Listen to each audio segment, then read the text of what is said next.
ഒരു home tour ആണ് ഇന്ന് ഞാൻ ചെയ്യാൻ പോകുന്നത്. നിങ്ങൾ പല സെലിബ്രിറ്റികളുടെയൊക്കെ ഹോം ടൂർ കണ്ടിട്ടുണ്ട്. പക്ഷേ എന്നാൽ തന്നെ നമ്മുടെ ഏറ്റവും വലിയ സെലിബ്രിറ്റികളായിട്ടുള്ള അവരുടെ ഒരു ഹോം ടൂറാണ് ഇന്ന് കാണുന്നത്. അതായത് നമ്മുടെ ഇന്ത്യൻ ജവാന്മാരുടെ താമസിക്കുന്ന ഗവൺമെൻറ് ക്വാർട്ടേഴ്സിൻ്റെ ഹോം ടൂറാണ് ഞാൻ ഇന്ന് കാണിക്കാൻ പോകുന്നത്. അതിലേക്കാണ് ഞാൻ നിങ്ങളെ കൂട്ടിക്കൊണ്ടു പോകാൻ പോകുന്നത്.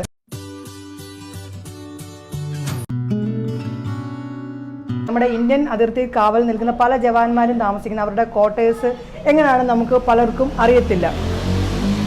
ഇന്ന് ആ ഒരു വീഡിയോ ആണ്, അതായത് ഞാൻ താമസിക്കുന്ന എൻ്റെ ഒരു ഇപ്പോഴത്തെ ക്വാർട്ടർ എന്ന് പറയാൻ കഴിയില്ല, എൻ്റെ ഒരു വീടാണ് ഞാൻ നിങ്ങൾക്ക് വേണ്ടി കാണിക്കാൻ പോകുന്നത്.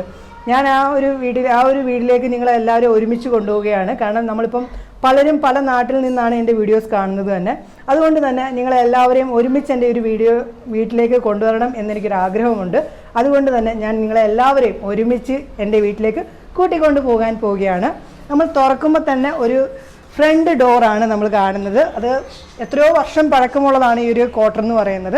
നമ്മൾ കയറി വരുമ്പോൾ ഒരു ഹാളാണ്, അതായത് ഒരു മീഡിയം വലുപ്പത്തിലുള്ള ഒരു ഹാള്, ചെറിയൊരു കുടുംബത്തിന് കഴിയാൻ പറ്റുന്ന രീതിയിലുള്ള ഒരു ഹാളാണ് കാണുന്നത്. ഈ ഹാളിൽ നേരെ കയറി വരുന്ന സമയത്ത് ഒരു ചെറിയൊരു പെറ്റ് ടേബിൾ ഉണ്ട്. ഇതാണ് ഒരു പെറ്റ് ടേബിൾ. അത് ഞങ്ങൾ അരുണാചലിൽ നിന്ന് തന്നെ കൊണ്ടുവന്നതാണ് ഈ ഒരു പെറ്റ് ടേബിൾ. പിന്നെ ഈ കാണുന്നത് നമ്മുടെ സോഫ സെറ്റാണ്. സോഫ സെറ്റ് എന്ന് പറയുന്നത് ഇത് പെട്ടിയാണ്. പെട്ടി അതായത് ഞങ്ങൾ യാത്രയുടെ ഭാഗമായിട്ട് പലയിടത്തും, അതായത് 3 വർഷം ഇരിക്കുമ്പോഴൊക്കെ ഞങ്ങൾക്ക് ഇങ്ങനെ സ്ഥലം മാറ്റം വരും. ആ സമയത്ത് ഞങ്ങൾക്ക് സാധനങ്ങൾ ഷിഫ്റ്റ് ചെയ്തുകൊണ്ട് പോകുന്നതിന് വേണ്ടിയുള്ള പെട്ടിയാണ്. ഇതാണ് പെട്ടിയിലാണ് ഞങ്ങളൊക്കെ ഇവിടെ ഇരിക്കുന്നത്. പിന്നെ അത് കഴിഞ്ഞ ശേഷം ഇവിടെ വന്നതിന് ശേഷമാണ് ഞങ്ങൾ ഇതുപോലൊരു ചെറിയൊരു ആഹാരം കഴിക്കുന്നതിന് വേണ്ടിയുള്ള ഒരു ടേബിള് മേടിച്ചത്. പിന്നെ അവിടെ ഞാൻ തന്നെ വെച്ചിരിക്കുന്ന എൻ്റേതായിട്ടുള്ള കുറേ ഇതാണ്. പിന്നെ ഇവിടെ ചെറിയൊരു TV യൂണിറ്റ്, ചെറിയൊരു ഏരിയ ഉണ്ട്. അത് നമ്മൾ ഓൺലൈനിൽ നിന്ന് മേടിച്ചാണ് ഈ ഒരു സ്റ്റാൻഡൊക്കെ.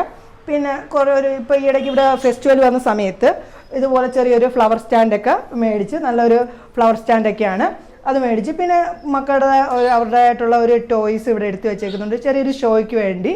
പിന്നെ ഇതുപോലുള്ള ചെറിയ ചെറിയ സീനറികളൊക്കെ. പിന്നെ ഞങ്ങളുടെ ഫാമിലി ഫോട്ടോ ആണ്, ഞാനത് കാണിച്ചു തരാം.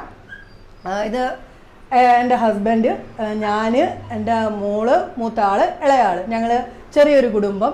ഇപ്പം നിങ്ങളിപ്പം കാണുമ്പം ഈ ഒരു രൂപമല്ലല്ലോ ഇപ്പം എന്നെ കാണുന്നത് നിങ്ങൾ. അങ്ങനെ ഇതാണ് എൻ്റെ ഒരു ഹാളെന്ന് പറയുന്നത്. ഇതാണ് എൻ്റെ ഒരു ലോകം. ഇനി നിങ്ങളെ അടുത്ത കൊണ്ടുപോകാൻ പോകുന്നത് എൻ്റെ ഒരു ഇത് ഇവിടെ ഇരിക്കുന്ന ഒരു ചെറിയൊരു സെറ്റിംഗ് ഒക്കെ ഉണ്ട്. ഈ ഒരു സെറ്റിംഗ് ഞാൻ നിങ്ങളെ കാണിച്ചു തരാം. ഇതിന് നമുക്ക് സാധാരണയായിട്ട് ബാൻഡേജ് പല രീതിയിലും ഉപകാരപ്പെടാറില്ല. ഈ ഒരു രീതി എന്ന് വെച്ച് കഴിഞ്ഞാൽ ഇത് കീറിയിരിക്കുന്നതിനെ ബാൻഡേജ് വെച്ച് ഒട്ടിച്ച് ആ മുറിവ് നമ്മൾ അടച്ചു വെച്ചിരിക്കുകയാണ്. പിന്നെ ഇവിടെ ഒരു ചെറിയൊരു ഫ്ലവർ സ്റ്റാൻഡൊക്കെ വെച്ച് നമ്മൾ ഇത് ചെയ്ത് വെച്ചിട്ടുണ്ട്. കാരണം ഇതിനെയൊക്കെ ഒന്ന് എടുത്ത് ഒരു ഭംഗി കൂട്ടുന്നതിനൊക്കെ വേണ്ടി. പിന്നെ തറ ടൈലാണ്. തറയൊക്കെ ഗവൺമെൻറ് നമുക്ക് തന്നിരിക്കുന്ന തറയൊക്കെ നല്ല അടിപൊളി ടൈൽസൊക്കെ ഇട്ടിട്ടാണ് നമുക്ക് തന്നിരിക്കുന്നത്. പിന്നെ ഇനി നമ്മൾ ഇതിൽ നിന്ന് ഹാളിൽ നിന്ന് നേരെ വരുന്നത്, ഇവിടെ ഒരു കർട്ടൻ ഇട്ട് നമ്മൾ മറ കൊടുത്തിട്ടുണ്ട്. ഇനി കർട്ടൻ നേരെ വരുന്നത്, നമ്മൾ ഹാളിൽ നിന്ന് നേരെ വരുന്നത് ചെറിയൊരു ഇടനാഴിക പോലെ ഒരു സംഭവമുണ്ട്. ഇവിടെ ഒരു മുറിയാണ്. ആ മുറി ഞാൻ തുറന്ന് നിങ്ങളെ കാണിക്കാം. പിന്നെ ഇവിടെ ഒരു ചെറിയൊരു കോട്ടയാടിനോട് ഭയങ്കര ഒരു ക്രേസ് ഉള്ളൊരു വ്യക്തിയാണ്. കോട്ടയാടൊന്നും സെറ്റ് ചെയ്യാൻ കഴിയാത്തതുകൊണ്ട് തന്നെ ഞാൻ ചെറിയ രീതിയിലൊരു ആ ഒരു ഭംഗി കൂട്ടുന്നതിന് വേണ്ടി, ഗ്രീൻ ഒരു ഇത് വരുന്നതിന് വേണ്ടി കുറച്ച് ചെടി വെച്ച് ഇവിടെ സെറ്റ് ചെയ്തിട്ടുണ്ട്. പിന്നെ ഒരു വാഷ് കൗണ്ടർ ഉണ്ട്. ഇതൊരു കുളിമുറിയാണ്, മറ്റേത് ബാത്റൂമാണ്. അങ്ങനെ 2 സെപ്പറേറ്റ് ആയിട്ടുണ്ട്. പിന്നെ ഇവിടെ ഒരു ചെറിയൊരു ഭംഗിക്ക് വേണ്ടി ഇതുപോലെ മണി പ്ലാന്റ് വെച്ചിട്ടുണ്ട്. എൻ്റെ ഒരു വീട് നോക്കുവാണെങ്കിൽ എവിടെയും കാണാൻ കഴിയുന്നത് മണി പ്ലാന്റ് ആണ്. പിന്നെ അടുത്ത കാണിക്കുന്ന ഇവിടുത്തെ വേറൊരു കുടുംബമാണ് ഈ കാണിക്കുന്നത്. ഈ കുടുംബത്തെ ഞങ്ങൾ ഇവിടെ വന്നതിന് ശേഷമാണ് 2 പേരെ മേടിച്ചത്. ബാക്കി ഒരാളും യെല്ലോ കളറിൽ കാണുന്ന ആൾ ഞങ്ങൾ അവിടുന്ന് വന്നപ്പോഴേ കൊണ്ടുവന്ന ആളാണ്. എൻ്റെ പഴയ വീഡിയോസ് കാണുന്നവർക്കാണെങ്കിൽ അറിയാൻ കഴിയും ഇവരെ. കാരണം ഇപ്പോൾ ഈ 2 പേരെ ഞാനിപ്പം പുതിയതായിട്ട് മേടിച്ച്. ഇനി ഞാൻ കൊണ്ടുപോകാൻ പോകുന്നത് എൻ്റെ ഏറ്റവും കൂടുതൽ ഞാൻ സമയം സ്പെൻഡ് ചെയ്യുന്ന സ്ഥലമായിട്ടുള്ള എൻ്റെ കിച്ചണിലേക്ക് കൊണ്ടുപോയിട്ട് ഞാൻ 2 ബെഡ്റൂമും നിങ്ങളെ കാണിച്ചു തരാം കേട്ടോ. പിന്നെ ബെഡ്റൂം കൂടാതെ തന്നെ വേറെ ഒരു കാര്യം കൂടിയുണ്ട്, അതും ഞാൻ നിങ്ങളെ കാണിച്ചു തരാം. ഇപ്പോൾ എൻ്റെ കിച്ചണിലേക്കാണ് ഞാൻ കൊണ്ടുവന്നത്. ഇതാണ് എൻ്റെ കിച്ചൺ. ചെറിയൊരു കിച്ചണാണ്. വളരെയധികം സൗകര്യങ്ങൾ അത്രയും ഇല്ലെങ്കിലും ചെറിയൊരു മീഡിയം വലിപ്പത്തിലുള്ള ഒരു കിച്ചണാണ്. പക്ഷേ എനിക്കിത് വലിയതാണ്. കാരണം എനിക്ക് ഇത്രയൊക്കെ മതി. എൻ്റെ ഒരു ജീവിതത്തിൽ സന്തോഷം കിട്ടുന്നത് ഇവിടെ നിന്നാണ്. പിന്നെ ഇന്നത്തെ സ്പെഷ്യലായിട്ടുള്ള ഫുഡ് വെച്ചിട്ടുണ്ട്. അതായത് ബിരിയാണിയാണ്. ഇപ്പം നബിദിനം ആയതുകൊണ്ട് തന്നെ ബിരിയാണിയൊക്കെ വെച്ചിട്ടുണ്ട്.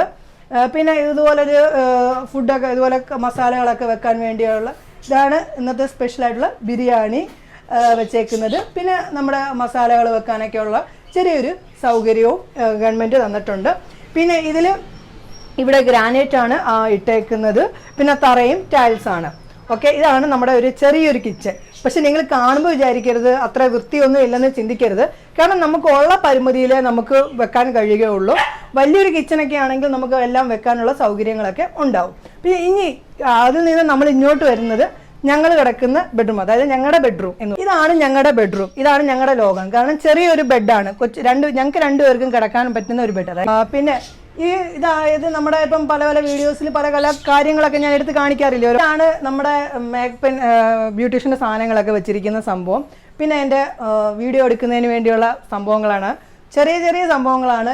റിംഗ് ലൈറ്റ്, പിന്നെ അതെൻ്റെയൊക്കെ ഉണ്ടാക്കി തന്ന ഒരു ലൈറ്റാണ് സപ്പോർട്ട് ചെയ്യുന്നതിന് വേണ്ടി. പിന്നെ സ്റ്റാൻഡ്, പിന്നെ ഇത് നമ്മുടെ ഒരു ടേബിൾ ആണ്. അത് ടേബിൾ എന്ന് പറയാൻ പറ്റില്ല, പെട്ടി തന്നെയാണ് ഇതും. അവിടെയാണ് നമ്മൾ സെറ്റ് ചെയ്തേക്കുന്നത്.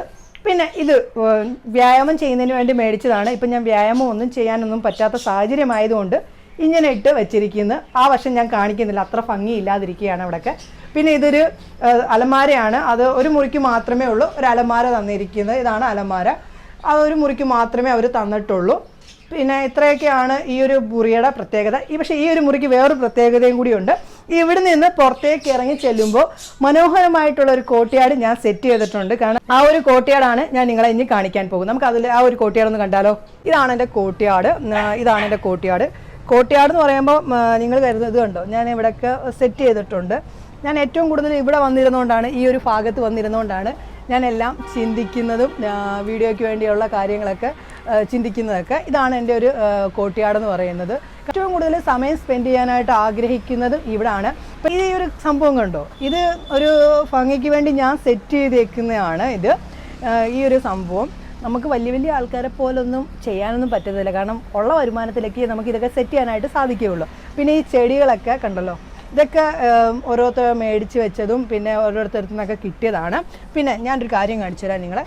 അലവേറ ജെല്ല്, അലവേറ പ്ലാന്റ്, ഇതാണ് ഞാനിവിടെ വെച്ച് പിടിപ്പിച്ചേക്കുന്നതാണ് ഈ അലവേറ പ്ലാന്റ്.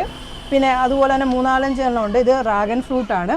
പിന്നെ ഇത് ഗ്രേപ്സ് ആണ്, ഗ്രേപ്സിൻ്റെ പ്ലാന്റ് വളർന്നുകൊണ്ടിരിക്കുകയാണ്. പിന്നെ മുളകിൻ്റെ തൈയുണ്ട്. പിന്നെ ഇവിടെ ഒരു ഇതുപോലെ അലവേറയുടെ പ്ലാന്റ് ഉണ്ട്. പിന്നെ ഇതുപോലെ ചെടികളൊക്കെ ഉണ്ട്. ഇതൊക്കെ ഉള്ള സ്ഥലത്ത് ഒരു പരിമിതിക്കകത്തെങ്കിലും നമ്മൾക്ക് കൃഷി ചെയ്ത് നമുക്കതൊരു പച്ചപ്പ് കാണുവാണെങ്കിൽ ഒരു മനസ്സിനൊരു സന്തോഷമാണ്. കാരണം ബാക്കിലോട്ടൊക്കെ നോക്കുമ്പോൾ അത്ര ഭംഗിയൊന്നും തോന്നത്തില്ല. കാരണം ഇവിടെ നമുക്ക് മെയിൻറ്റെയിൻസ് ചെയ്യാനുള്ള പറ്റില്ല. കാരണം നമ്മൾ വേറൊരു എക്സ്ട്രാ പെയിൻറ്റ് അടിക്കുവാണെങ്കിലൊക്കെ ഗവൺമെൻറ്റിന് അതിൻ്റെ ആയിട്ടുള്ള കാര്യങ്ങൾ നമ്മൾ കാണിക്കണം. അതുകൊണ്ട് ഇവിടെ ഒന്നും നമുക്ക് എക്സ്ട്രാ പെയിൻറ്റ് അടിച്ചിട്ട് ക്ലിയർ ചെയ്യാനൊന്നും പറ്റത്തില്ല. അത് അവരെങ്ങനെയാണോ തരുന്നത് അതേ രീതിയിൽ തന്നെ നമുക്ക് താമസിക്കാൻ പറ്റുകയുള്ളൂ. പിന്നെ നിങ്ങൾ ചിന്തിക്കും, ഈ ഒരു ക്വാർട്ടറിൽ താമസിക്കുമ്പോൾ ശമ്പളമൊക്കെ, അതായത് വാടക കൊടുക്കണ്ടല്ലോ, സർക്കാർ വെറുതെ തരുന്നത്. അങ്ങനെയല്ല. പക്ഷേ ഈ ഒരു താമസിക്കുന്ന ക്വാർട്ടറിൻ്റെ വാടക ആണെങ്കിലും നമുക്ക് പേയ്മെൻറ്റിന്, അതായത് ഹസ്ബൻഡിന് കിട്ടുന്ന പേയ്മെൻറ്റിനകത്തു നിന്ന് അത് കട്ട് ചെയ്ത് മാറ്റുന്നുണ്ട്. ഇതാണ് ഞങ്ങളുടെ ഒരു കൊച്ചൊരു കൊട്ടാരം. കൊട്ടാരത്തിൻ്റെ ഉള്ളിൽ തന്നെ ഉള്ള കോർട്ട്യാർഡിൽ തന്നെ സെറ്റ് ചെയ്തേക്കുന്ന പാവയ്ക്ക, അതായത് പാവയ്ക്ക ഉണ്ടോ, ഇതിൽ നിന്ന് ഞാൻ ഒരു പാവയ്ക്ക നേരത്തെ പിച്ചി മെഴുക്കുവരട്ടി വെച്ചിട്ടുണ്ടായിരുന്നു. അതായത് നമ്മൾ പാവയ്ക്ക തീയിലൊക്കെ വെച്ചിട്ടും ഉണ്ടായിരുന്നു. പിന്നെ ഞാൻ ഇനി വേറൊരു പാവയ്ക്ക നിങ്ങളെ കാണിച്ചു തരാം. ഇത് കണ്ടോ, ഒളിച്ച് നിൽക്കുക അയാൾ, കണ്ടോ. അതാണ് ഞങ്ങളുടെ ഒരു ലോകം എന്ന് പറയുന്നത്. ഇനി ഇവിടെ നിന്ന് നോക്കുമ്പോൾ കാണുന്ന കാഴ്ചയെന്ന് വെച്ച് കഴിഞ്ഞാൽ റോഡാണ്. റോഡിലോട്ട് പോകുമ്പോൾ നമ്മളെ കൊതിയോർന്ന സംഭവങ്ങളൊക്കെ കച്ചവടം ചെയ്യുന്ന പിസ്സ സെൻറ്ററും ഇതൊക്കെ നമുക്കിവിടെ കാണാൻ കഴിയും. മെയിൻ റോഡാണ്. ഇതൊരു ബാർബർ ഷോപ്പാണ് കേട്ടോ. ഇതാണ് ഇവിടുത്തെ ഒരു രീതി എന്ന് പറയുന്നത്. പിന്നെ അതിൽ നിന്ന് നേരെ നമ്മൾ വരുന്ന നമ്മുടെ മുറിയിൽ നിന്ന് കയറിയിട്ട് ഇനി രണ്ടാമത്തെ, അതായത് എൻ്റെ മക്കളുടെ മുറിയിലേക്കാണ് ഞാൻ ഇനി കൊണ്ടുപോകാൻ പോകുന്നത്. നേരെ വരുന്നത് രണ്ടാമത്തെ ബെഡ്റൂമിലേക്കാണ് ഞാൻ വരുന്നത്. ഇതാണ് രണ്ടാമത്തെ ബെഡ്റൂം. ഇത് കുഞ്ഞുങ്ങൾക്ക് വേണ്ടിയുള്ള ബെഡ്റൂമാണ്. കാരണം കുഞ്ഞുങ്ങൾക്കും അവരുടേതായിട്ടുള്ള ഒരു പ്രൈവസിയൊക്കെ ആഗ്രഹിക്കുന്നവരാണ് മക്കളൊക്കെ. അവർക്ക് വേണ്ടിയുള്ളതാണ് ഈ ഒരു ബെഡ്റൂം എന്ന് പറയുന്നത്. പിന്നെ ഇവിടെ ഒരു ഭംഗിക്ക് വേണ്ടി ചെറിയൊരു ഷോ ഒക്കെ ചെയ്തിട്ടുണ്ട്. ഇവിടെ ചെറുതായിട്ട് എന്നെ കൊണ്ട് പറ്റുന്ന രീതിയിൽ ഇവിടെയും ഞാൻ മണി പ്ലാന്റ് ആണ് സെറ്റ് ചെയ്തേക്കുന്നത്. കണ്ടല്ലോ, മണി പ്ലാന്റ് ഇവിടെയും ഞാൻ സെറ്റ് ചെയ്ത് വെച്ചിട്ടുണ്ട്. ഇതാണ് മക്കളുടെ മുറിയുടെ വേറൊരു പ്രത്യേകത. ഇനി ഇവിടുന്ന് നേരെ നമ്മൾ കാണുന്നത് അവരുടെ ബെഡാണ്. പിന്നെ അവരുടെ സ്റ്റാൻഡ്, അതായത് തുണി തൂക്കിടാൻ വേണ്ടിയുള്ളൊരു സ്റ്റാൻഡ് വെച്ചിട്ടുണ്ട്. പിന്നെ ഇവിടെയും ഒരു ആളിനെ വെച്ചിട്ടുണ്ട്, അതായത് ഒരു കിളിയെ ഇവിടെ വെച്ചിട്ടുണ്ട്. കാരണം ഇയാൾ ഭയങ്കര ബഹളിയാണ്. എൻ്റെ വീഡിയോ പഴയ കണ്ട വ്യക്തികൾക്ക് അറിയാൻ കഴിയും. അതിനകത്ത് ഞാൻ ഈ ഒരു കിളിയെക്കുറിച്ച് പറഞ്ഞിട്ടുണ്ട്, ഇപ്പോൾ ഭയങ്കര വഴക്കാളിയാണെന്നുള്ളത്. അവനെയാണ് ഇവിടെ മാറ്റി സെപ്പറേറ്റ് ആയിട്ട് ഇട്ടേക്കുന്നത്, അവനല്ല അവളാണ്. പിന്നെ ഇവിടെ ഒരു വയലിംഗ് ഒക്കെ വെച്ചിട്ടുണ്ട്. ഓസ്കറിൻ്റെ ഒക്കെ ആ ഒരു പാട്ട് കേൾക്കുകയും അതിനകത്ത് ഭയങ്കര ഇൻട്രസ്റ്റ് ഓടുകയും ഒക്കെ ചെയ്തിട്ടുണ്ട്. പക്ഷേ പഠിക്കാനുള്ള സാഹചര്യങ്ങൾ പറ്റാത്തതുകൊണ്ട് തന്നെ മോളെ പഠിപ്പിക്കണം എന്ന് ആഗ്രഹിച്ചാണ് ഈ ഒരു സംഭവം മേടിച്ചത്. പക്ഷേ അത് മേടിച്ചതിന് ശേഷം എനിക്ക് പഠിപ്പിക്കാൻ കഴിഞ്ഞിട്ടില്ല. കാരണം ഇത് പഠിപ്പിക്കുന്നതിന് ഇത് മേടിച്ചതിനെക്കാട്ടിലും വില ഭയങ്കര ഫീസാണ്. അതായത് 3000 രൂപയാണ് ഫീസ് എന്ന് പറയുന്നത്. അതുകൊണ്ട് ഇന്ന് വരെയും പഠിപ്പിക്കാൻ കഴിഞ്ഞിട്ടില്ല. ഇനി അത് പഠിപ്പിക്കും ഞാൻ എപ്പോഴെങ്കിലും. പിന്നെ ഈ ഒരു ഇതിനകത്ത് ഒരു ഇൻവെർട്ടർ വെച്ചിട്ടുണ്ട്. പിന്നെ കൂടാതെ തന്നെ ഒരു സൈക്കിൾ വെച്ചിട്ടുണ്ട്. സൈക്കിള് മേടിച്ചു കൊടുത്തത്, അതിനൊരു പൈസ കൊടുത്ത ഒരു വ്യക്തി എന്ന് പറയുന്നത് ഞങ്ങൾക്ക് ഇന്നും ആ ഒരു വ്യക്തിയോട് ഭയങ്കര കടപ്പെട്ടിരിക്കുന്നതാണ്. അതായത് ഞങ്ങളുടെ ഒരു മാമാണ്, നമ്മുടെ ആർമിയിൽ വർക്ക് ചെയ്യുന്ന ഒരു ഡോക്ടറാണ്, ഐഷ മാം എന്നാണ് പേര്. മാമാണ് മോക്ക് പൈസ ഇതുപോലെ പെരുന്നാളിൻ്റെ സമയത്തും ഒക്കെ പൈസ കൊടുക്കുകയൊക്കെ ചെയ്തിട്ടുണ്ടായിരുന്നു. ആ പൈസ ഞങ്ങൾക്ക് ഒരു സംഭവം എന്തെങ്കിലും മേടിച്ച് അവർക്ക് ഡ്രസ്സ് കൊടുത്താൽ ഒക്കെ മേടിച്ചു കൊടുത്തു കഴിഞ്ഞാൽ അത് കുറച്ച് നാൾ കഴിയുമ്പോൾ അതൊക്കെ അങ്ങ് നശിച്ചു പോകും. പക്ഷെ അതിനെക്കാട്ടിലും ജീവിതകാലം മൊത്തം അവർക്ക് ഓർമ്മയിലിരിക്കാൻ സഹായിക്കുന്നത് ഈ ഒരു സൈക്കിൾ തന്നെ ആയിരിക്കും. കാരണം ഇതിനകത്ത് ഞാൻ പറഞ്ഞല്ലോ ഫ്രിഡ്ജ് ഇരിപ്പുണ്ട്. പിന്നെ ഒരു കൂളർ. ഈ കൂളറിൻ്റെ കാര്യം പറയാമെന്ന് വെച്ചാൽ ഇത് കെട്ടി വെച്ചിരിക്കുകയാണ്. കാരണം ഈ ഒരു കൂളർ വർഷത്തോളം ആകുന്നുണ്ട്. ഇത് കാരണം ഞങ്ങളെ കൂടെ യാത്ര ചെയ്ത് ഇത് പൊട്ടിയെല്ലാം പോയിട്ടിരിക്കുകയാണ്. ഇപ്പം ശരിയാക്കിയൊക്കെ, അതായത് കെട്ടി വെക്കാനേ ഇത് പറ്റുകയുള്ളൂ, കാരണം പ്ലാസ്റ്റിക് ആയതുകൊണ്ട് തന്നെ. പിന്നെ ഇതാണ് മക്കളുടെ ഒരു റൂം. അവരുടെ ലോകത്ത്, കാരണം നമ്മുടെ കൊറോണയുടെ മാസ്ക് ആയിട്ടുള്ളതിനെ അവളുമാർ റെഡിയാക്കി വെച്ചിരിക്കുകയാണ് ഇതൊക്കെ. പിന്നെ അവരുടെ സ്റ്റഡി ബുക്ക് വെക്കുന്ന, കാരണം വാരി വലിച്ചിട്ടിരിക്കുകയാണ്. പിന്നെ കുടിക്കുന്ന വെള്ളമൊക്കെ വെക്കുന്നതിന് വേണ്ടി അവർക്കൊരു സെറ്റ് ചെയ്തിട്ടുണ്ട്. പിന്നെ അവരുടെ ബെഡ്, ഇതാണ് അവരുടെ ഒരു കുഞ്ഞ് ബെഡ് എന്ന് പറയുന്നത്. പിന്നെ ഞാൻ പറഞ്ഞല്ലോ, ഇവിടെ നിന്ന് കാണുന്നതെന്ന് വെച്ച് കഴിഞ്ഞാൽ ബാക്കിൽ, അതായത് ഫ്രണ്ടിലത്തെ ബാക്കിലത്തെ ക്വാർട്ടേഴ്സ് ആണ് കാണുന്നത്. ഇതൊക്കെയാണ് ഞങ്ങളുടെ ഒരു അവൾമാരുടെ ഒരു സന്തോഷം വെളിയിലോട്ട് നോക്കുമ്പോൾ. പിന്നെ ഇവിടെ നിന്ന് നോക്കുമ്പോൾ അപ്പുറത്ത് പാചകം ചെയ്യുന്നതൊക്കെ കാണാം. ഈ പയ്യനാണ് കട ചെയ്യുന്നത്, കാരണം നല്ല തിരക്കാണ് അവിടെ എപ്പോഴും. ഇതാണ് ഞങ്ങളുടെ ഒരു ലോകം എന്ന് പറയുന്നത്. ഈ ഒരു ലോകം നിങ്ങൾക്ക് ഇഷ്ടപ്പെട്ട് കാണുമെന്ന് വിചാരിക്കുന്നു. ഇതേപോലെ തന്നെയാണ് ഓരോ ആർമി ജവാന്മാർക്കും ഗവൺമെൻറ് കൊടുക്കുന്ന ക്വാർട്ടേഴ്സ് എന്ന് പറയുന്നത്. ഇതിനെക്കാട്ടിലും സൗകര്യങ്ങളുള്ള ക്വാർട്ടേഴ്സാണ് അപ്പുറത്തുള്ളത്. കാരണം അവർക്ക് സർവീസിനനുസരിച്ച് അവരുടേതായിട്ടുള്ള ഒരു ഇത് കൂടുന്നതിനനുസരിച്ച്, അതായത് റാങ്ക് കൂടുന്നതിനനുസരിച്ച് കുറച്ച് സൗകര്യങ്ങൾ അവർക്ക് കൊടുക്കാറുണ്ട് പോലെ. ഇത് കരുതും നമ്മുടെ ഇന്ത്യൻ ജവാന്മാരുടെ ജീവിതമൊക്കെ ഇതിനെക്കാട്ടിലും ഒക്കെ ദുരന്തമല്ലയോ? ഒരിക്കലുമില്ല. അവർക്ക് സർക്കാർ നല്ല രീതിയിലാണ് അവരെ ട്രീറ്റ് ചെയ്യുന്നതും അവരെ നോക്കുന്നതും ഒക്കെ. അതുകൊണ്ട് തന്നെ നിങ്ങളുടെ ഓരോ മക്കളെയും പഠിപ്പിച്ച് വളർത്തി ഇന്ത്യൻ ജവാന്മാരാക്കാനായിട്ട് നിങ്ങൾ നോക്കുക.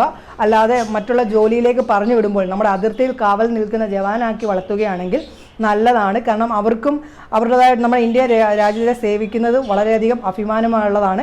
കാരണം കാണിക്കാൻ പോകുന്നത് എൻ്റെ ഈ ക്യാമറ കൈകാര്യം ചെയ്യുന്ന ഈ ഒരു വീടിനെ, ഈ ഒരു ക്വാർട്ടേഴ്സ് നിങ്ങൾക്ക് കാണിച്ചു തരാനും ഒക്കെ ഇടയായിട്ടുള്ള എൻ്റെ ഹസ്ബൻഡിനെയാണ്. കാരണം എൻ്റെ വീഡിയോസിലധികം ആരും കണ്ടിട്ടില്ല. കാരണം എന്നെ കാണുകയും എൻ്റെ ബ്യൂട്ടി ടിപ്സ് കാണുകയും മാത്രമാണ് ചെയ്തിട്ടുള്ളത്.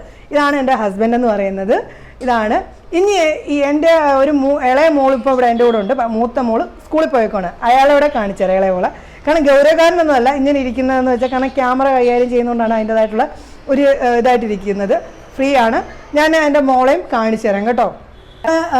ഇളയ മോള് ഞാൻ പറഞ്ഞല്ലോ, ഇയാളിപ്പം ഇവിടെ വീട്ടിൽ ഇരുന്നാണ് പഠിക്കുകയൊക്കെ ചെയ്യുന്നത്. എൻ്റെ പല വീഡിയോ എടുക്കുന്ന സമയത്തും എനിക്ക് പല കാര്യങ്ങളും എൻ്റെ കയ്യിൽ എത്തിച്ചു തരുന്നതും, കാരണം ഞാൻ ക്യാമറയുടെ മുന്നിൽ നിന്ന് പോയി കഴിഞ്ഞാൽ ലൈറ്റിൻ്റെ ഒക്കെ പ്രശ്നം വരുന്ന സമയത്തൊക്കെ എത്തിച്ചൊക്കെ തരുന്നത് ഇയാളാണ് കേട്ടോ. ഇയാളെ കാണിക്കാൻ പറ്റാത്തതിൻ്റെ ഒരു വിഷമമുണ്ട്. ഏതെങ്കിലും ഒരു സമയത്ത് ഞാൻ എൻ്റെ മൂത്ത മോളെയും ഞാൻ കാണിക്കുന്നതായിരിക്കും കേട്ടോ. പിന്നെ ഇവിടെ ഹോം ടൂറൊക്കെ നിങ്ങൾ പലർക്കും ഷെയർ ചെയ്തോട്ട് കൊടുത്തിട്ട് അവരെ നിങ്ങൾ സപ്പോർട്ട് ചെയ്യാറുണ്ട്. പക്ഷേ ഈ ഇന്ത്യൻ ഡിഫൻസിൽ ജോലി ചെയ്യുന്ന ജവാന്മാരുടെ ജീവിതത്തെക്കുറിച്ചൊക്കെ കാണുമ്പോൾ അവരുടെ ഒരു ലോകം എന്താണെന്ന് അറിഞ്ഞപ്പോൾ നിങ്ങൾക്ക് ആ ഒരു വീഡിയോ ഷെയർ ചെയ്യാൻ ഇഷ്ടപ്പെടുവാണെങ്കിൽ തീർച്ചയായിട്ടും ഒന്ന് ഷെയർ ചെയ്തേക്കണം കേട്ടോ. കാരണം ഈ ഒരു വീഡിയോ ഇഷ്ടപ്പെടുവാണെങ്കിൽ ഒന്ന് ലൈക്ക് ചെയ്തേക്കണം. കാരണം വളരെ കഷ്ടപ്പെട്ടിട്ടാണ് ഞാനും ഈ ഒരു വീഡിയോ എടുക്കുന്നത് തന്നെ. അതുപോലെ സ്ട്രെയിൻ എടുത്ത് തന്നെയാണ് വീഡിയോസ് എടുക്കുന്നത്. അതുകൊണ്ട് തന്നെ നിങ്ങൾ ഓരോ ലൈക്കും വളരെ അത്യാവശ്യമാണ്. പിന്നെ മാക്സിമം ഈ ഒരു വീഡിയോ ഷെയർ ചെയ്ത് എന്നെ സപ്പോർട്ട് ചെയ്യാൻ കൂടി മറക്കരുത് കേട്ടോ. പുതിയൊരു വീഡിയോയുമായി കാണുന്നവരെ എല്ലാവർക്കും എൻ്റെ നല്ലൊരു ദിവസം ആശംസിക്കുന്നു. ബൈ.